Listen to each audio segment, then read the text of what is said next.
Hello friend, welcome to money classes. मैं मनु गिरी आपका स्वागत करता हूं आपके अपने चैनल मनी क्लासेज में। तो आज फर्स्ट एग्जाम हुआ है हिंदी का, तो इसका आंसर की देखेंगे। चलिए थोड़ा सा यहाँ बच्चे एक लिख दिया है इस पे। तो कह रहा है एक में श्रेणी विभाजन और जाति प्रथा साहित्य कौन सी विद्या है, तो ये निबंध है, ये सही बनाया है। ऑप्शन नंबर बी इसका सही आंसर होगा। क्वेश्चन नंबर 2 की तरफ चलें तो क्वेश्चन नंबर 2 में है बाबा साहेब भीमराव अंबेडकर का जन्म कब हुआ था। तो इसका ऑप्शन इसका सही आंसर हो जाएगा ऑप्शन नंबर सी 14 अप्रैल 1991 में। सही बना, ये भी सही बनाया है। क्वेश्चन नंबर 3 की तरफ चलें तो क्वेश्चन नंबर 3 में एनिहिलेंस ऑफ कास्ट किसके द्वारा किसका भाषण है, तो यही किनका है, भीमराव अंबेडकर का है। ऑप्शन नंबर बी इसका सही आंसर हो जाएगा। क्वेश्चन नंबर 4 की तरफ चलें तो क्वेश्चन नंबर 4 में 20 के दांत किसकी रचना है, तो इसका सही आंसर हो जाएगा ऑप्शन नंबर बी बिलोचन शर्मा का। क्वेश्चन नंबर 5 की तरफ चले तो 5 में करा 20 के दांत कहानी के प्रमुख पात्र कौन है, तो ऑप्शन नंबर ए इसका सही आंसर हो जाएगा। क्वेश्चन नंबर 6 की तरफ चलें तो क्वेश्चन नंबर 6 में है हम भारत से सीखे किसकी रचना है, तो मैक्स मुलर की रचना है। यह कोई बच्चा इसी आज एग्जाम दे के आया है, सब इसी में चार्ट मार दिया है। चले क्वेश्चन नंबर 7 की तरफ चलें तो क्वेश्चन नंबर 7 में स्वामी विवेकानंद ने वेदांतों का भी वेदांती किसे कहा था, तो इसका सही आंसर ऑप्शन नंबर डी हो जाएगा, Max Muller. Option number D इसका सही आंसर होगा। इस पे नहीं छोड़ दिया है, लेकिन इसका सही आंसर ऑप्शन नंबर डी होगा। क्वेश्चन नंबर फिर कह रहा है मैक्स मुलर का जन्म कब हुआ था, तो मैक्स मुलर का जन्म निर्धन हुआ था, तो कब, 28 अक्टूबर 1900 में। ऑप्शन नंबर ए इसका सही आंसर होगा। क्वेश्चन नंबर 9 की तरफ चलें तो क्वेश्चन नंबर 9 में है भारत से हम क्या सीखे कौन सी विद्या है, तो भाषण है। ऑप्शन नंबर सी इसका सही आंसर होगा। क्वेश्चन नंबर 10 की तरफ फूल 10 में है अशोक के फूल किसकी रचना है, तो इस हजारी प्रसाद द्विवेदी। ऑप्शन नंबर ए इसका सही आंसर होगा। क्वेश्चन नंबर 11 की तरफ चलें तो क्वेश्चन नंबर 11 में है ग्रीक है, शायद अच्छा से नहीं दिखाई दे रहा। ग्रीक भाषा में अधिक पुरानी भाषा क्या है, तो इसका सही आंसर होगा संस्कृत। सबसे प्राचीन सबसे पुरानी भाषा तो संस्कृत ही हो जाएगा। क्वेश्चन नंबर 12 की तरफ चलें तो क्वेश्चन नंबर 12 में गुरु नानक किस भक्ति धारा का प्रमुख कवि थे, तो निर्गुण। ऑप्शन नंबर ए इसका सही आंसर होगा। गुरु नानक को क्या कहा जाता था, तो इसका सही आंसर ऑप्शन नंबर सी हो जाएगा। क्वेश्चन नंबर 14 में करा गुरु गोविंद कवि गुरु नानक को किस धर्म के प्रवक्ता किए, तो सिख धर्म। ये तो आप सबको याद ही होगा। क्वेश्चन नंबर 15 में करा कवि किसके नाम के बिना यह जीवन व्यर्थ बताए, तो ईसा मसीह लिखा है, नहीं ये गलत होगा।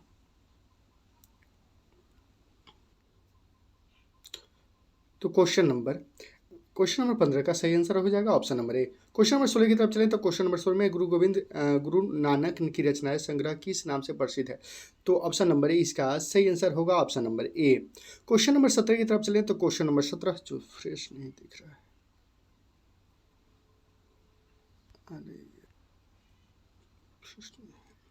क्वेश्चन नंबर देखिए 16-17 फ्रेश नहीं दिख रहा है।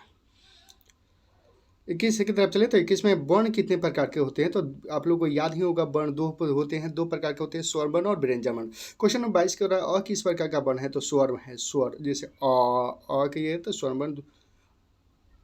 क्वेश्चन नंबर 23 की तरफ चले तो 23 का सही आंसर ऑप्शन नंबर सी हो जाएगा। तालु संधि कितने प्रकार के होते हैं, तो 3 प्रकार के होते हैं, स्वर संधि, व्यंजन संधि और विसर्ग संधि। क्वेश्चन नंबर 25 की तरफ चलें तो क्वेश्चन नंबर 25 में 29 शब्द के सही संधि विच्छेद करो, तो ऑप्शन नंबर बी इसका सही आंसर हो जाएगा। क्वेश्चन नंबर 26 की तरफ चलें तो क्वेश्चन नंबर 26 में सुआगत में कौन सा शब्द बनेगा, तो ऑप्शन नंबर ए इसका सही आंसर होगा। क्वेश्चन नंबर 27 में सूर्योदय शब्द में का सही संधि विच्छेद क्या होगा, तो ऑप्शन नंबर ए इसका सही आंसर होगा। क्वेश्चन नंबर 28 निम्नलिखित में से शुद्ध वाक्य कौन सा है, तो क्षमा। ऑप्शन नंबर बी इसका सही आंसर होगा। क्वेश्चन नंबर 29 की तरफ चलें तो क्वेश्चन नंबर 29 में है भारत शब्द कौन सा संज्ञा है, तो व्यक्तिवाचक संज्ञा है। क्वेश्चन नंबर 30 में निम्नलिखित में से समूहवाचक संज्ञा कौन है, तो गुच्छा। गुच्छा जैसे समूह अथवा समुदाय का बोध होता है उसे समूहवाचक संज्ञा कहते हैं। तो देखिए इसमें घोड़ा तो समूह नहीं हो जाएगा, तोता भी नहीं होगा, तो गुच्छा में एक नहीं रहता है, साथ में रहता है। तो क्वेश्चन नंबर 31 की तरफ चले तो 31 में बड़ों का आदर करो किस वाक्य में कौन सा है, को ऑप्शन नंबर बी सी इसका सही आंसर होगा। क्वेश्चन नंबर 32 की तरफ चलें तो क्वेश्चन नंबर 32 में हिमालय से गंगा निकलती है, इस वाक्य में कौन सा कारक है? तो आपादान, ऑप्शन नंबर बी इसका सही आंसर होगा। क्वेश्चन नंबर 33 की तरफ चलें तो क्वेश्चन नंबर 33 में प्रश्न करने वाले के लिए जिन सर्वनाम का प्रयोग किया जाता है उन्हें कौन सा कहते हैं? तो प्रश्नवाचक सर्वनाम, जिसे प्रश्न अथवा समुदाय किससे प्रश्न का बोध होता है उसे प्रश्नवाचक सर्वनाम कहते हैं। क्वेश्चन नंबर 34 की तरफ चलें तो क्वेश्चन नंबर 34 में जो सब संज्ञा या सर्वनाम की विशेषता बताए उसे विशेषण कहते हैं। क्वेश्चन नंबर 35 की तरफ चलें तो क्वेश्चन नंबर 35 में जिस शब्द से किसी काम का होने या करने का बोध होता है उसे क्रिया विशेषण कहते हैं। जिससे किसी काम के करने या होने का बोध होता है उसे क्रिया कहते हैं। गलत बनाया है, ऑप्शन नंबर बी इसका सही आंसर होगा। क्वेश्चन नंबर 36 में निम्नलिखित में समूहवाचक शब्द कौन सा है? तो ऑप्शन नंबर ए इसका सही आंसर होगा। क्वेश्चन नंबर 37 ध्वनियों के मेल से बने सार्थक समुदाय को कहते हैं। तो शब्द कहते हैं, वर्णों या ध्वनियों के सार्थक मेल को क्या कहते हैं? शब्द कहते हैं। क्वेश्चन नंबर 38 की तरफ चलें तो 38 में ऐसे शब्द जो संस्कृत से विकृत होकर हिंदी में आए उसे क्या कहते हैं? तो उसे तत्सम कहते हैं। क्वेश्चन नंबर 39 की तरफ चलें तो क्वेश्चन नंबर 39 में ऐसे शब्द जिसके खंड सार्थक होते हो उसे क्या कहते हैं? उसे रूढ़ कहते हैं। क्वेश्चन नंबर 40 की तरफ चलें तो क्वेश्चन नंबर 40 में निम्नलिखित में से रूढ़ शब्द कौन है? रूढ़ शब्द कौन है?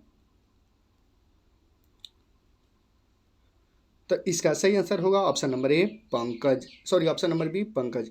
फिर नहीं दिख रहा है, PDF अच्छा आज नहीं मिला है, समझे। और कमेंट डाउट हो तो कमेंट बॉक्स में कमेंट कर दीजिएगा, PDF ही सही नहीं मिला है आज। ये तो इस पर इतना भांग दिया है, उस पर उसके बाद भी फ्रेश नहीं भेजा है। जिस तरह कल सोशल साइंस का बहुत अच्छा था तो आज नहीं हो पाया है इस तरह इतना अच्छा।